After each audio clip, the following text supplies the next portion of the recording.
similarities between the Page version and the soundtrack that Jagger did that eventually was used for the 11-minute invocation of My Demon Brother. Do you hear any similar? I assume you've heard a copy of. Yeah, I've heard all three soundtracks. Actually, there is that first few minutes of the Jagger soundtrack that's very dissonant and almost kind of ambient. The three soundtracks, to me, the Mick Jagger soundtrack is very dissonant, it's very driving, it's very abrasive.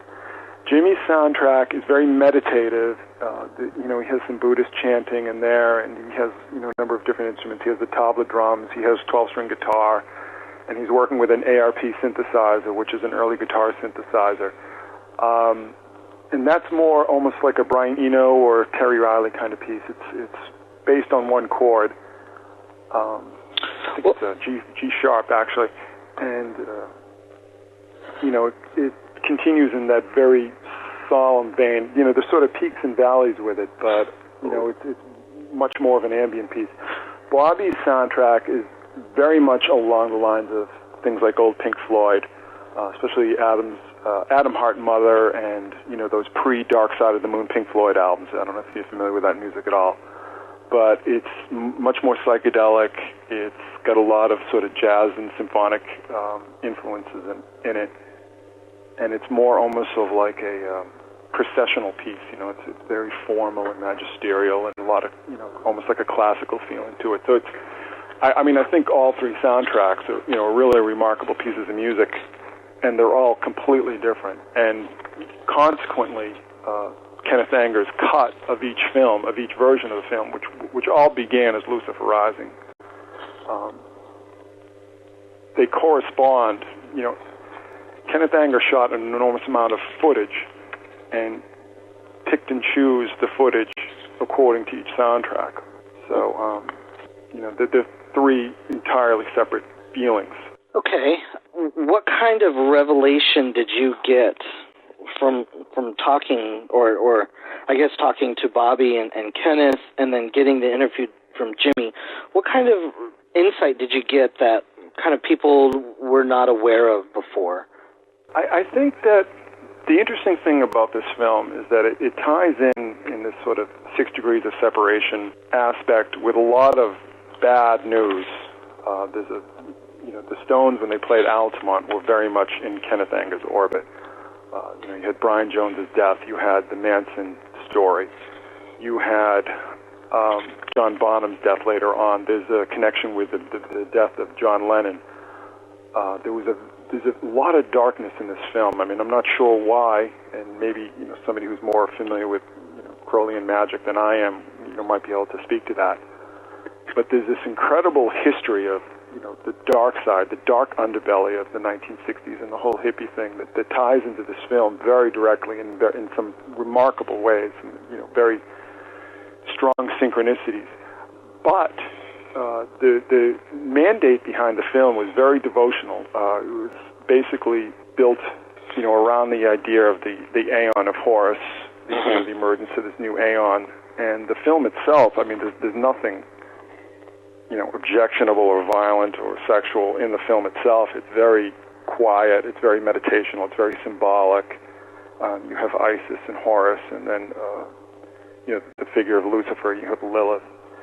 And he filmed in Giza and in Echtenstein in Germany and in Stonehenge, and as well as London.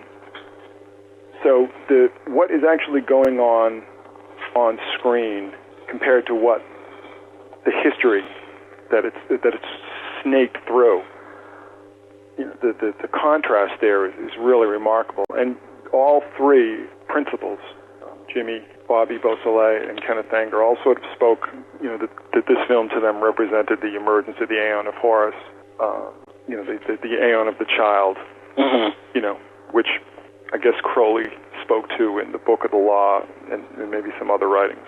You guys will be a lot more expert in that kind of stuff than I am, but people who listen to your show will be very familiar with the kind of ideas and impulses behind it. You're absolutely correct about that. That's It kind of runs through all of Crowley's writings about Thelema, the Aeon of Horus and everything. Did you get any indication about, how Page feels about the fact that the soundtrack was released, and and what his thoughts were about that?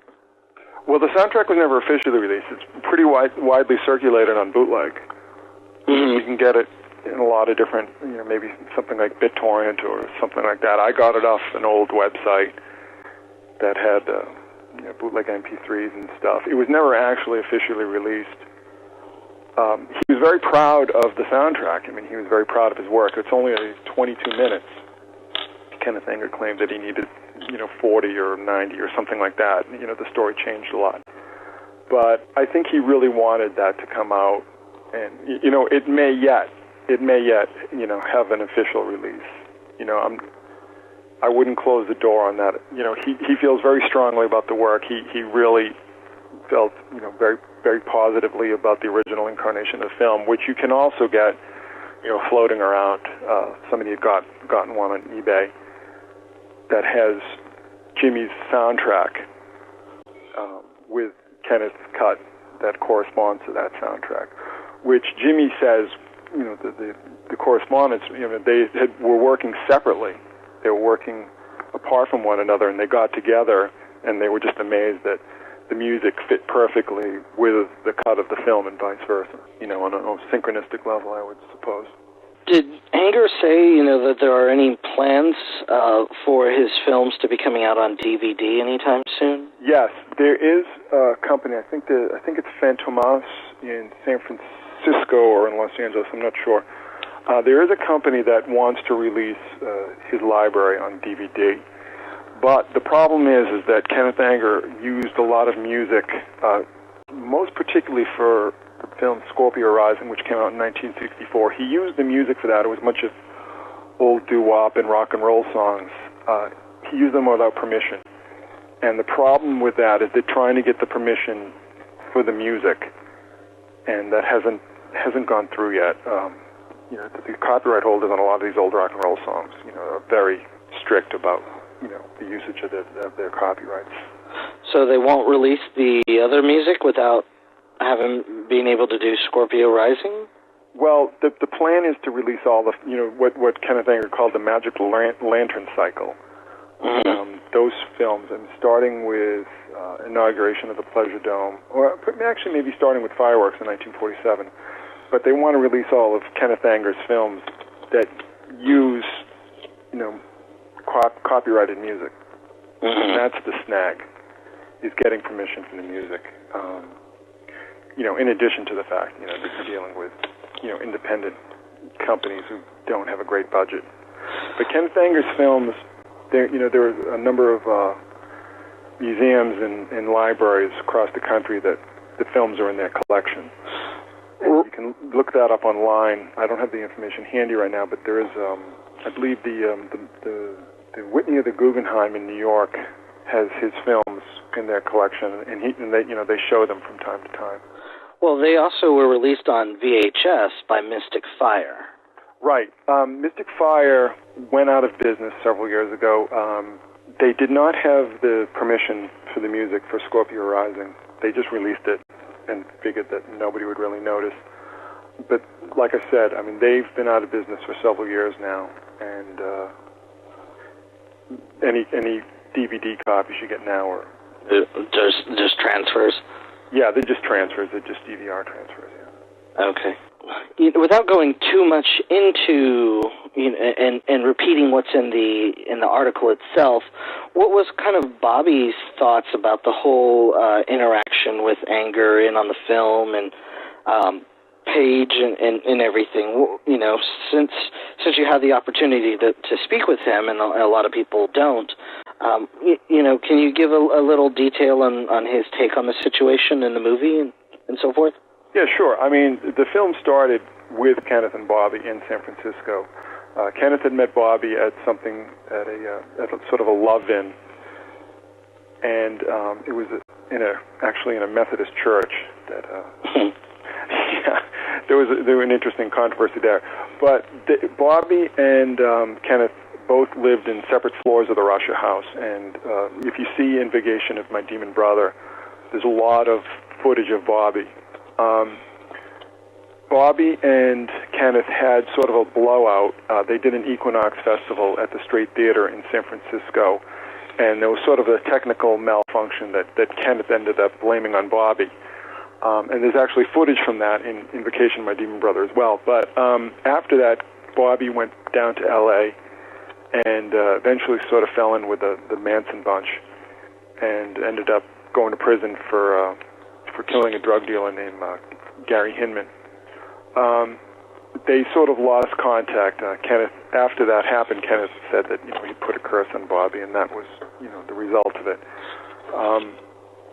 Then, of course, Kenneth hooked up with Jimmy Page, but after Jimmy Page and Kenneth had sort of had their falling out, Bobby had heard through the grapevine about that and contacted Kenneth, and Kenneth made arrangements with a woman named Minerva Berthold, who was in charge of an arts program in the prison system in California at the time, to get equipment to Bobby in prison, a film projector so he could, see the film, and then recording equipment and guitars, synthesizer parts. But Bobby had constructed the synthesizers himself that he used in the film, as well as some of the other instruments.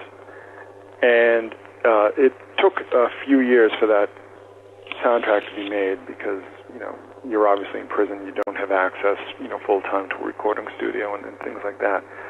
But after the film was completed, after the soundtrack was completed, they'd fallen out again and hadn't been in contact until I, did the article. And the interesting thing is that their mutual friend in Los Angeles, had told Kenneth and that Bobby was also going to be working on this piece, and they sort of got together after that and, reestablished contact. So they're actually talking to each other now, as far as you know. Yeah, that's one of the happy endings of this story, I guess.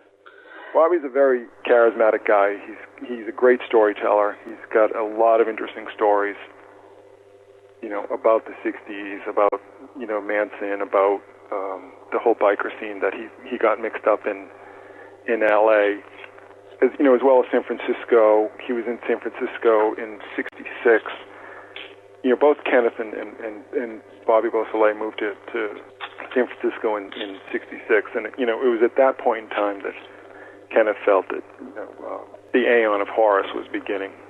And there's a Crowley poem, I'm sure you know it, called "Hymn to Lucifer." Mm-hmm. That was the original inspiration for the film. Okay.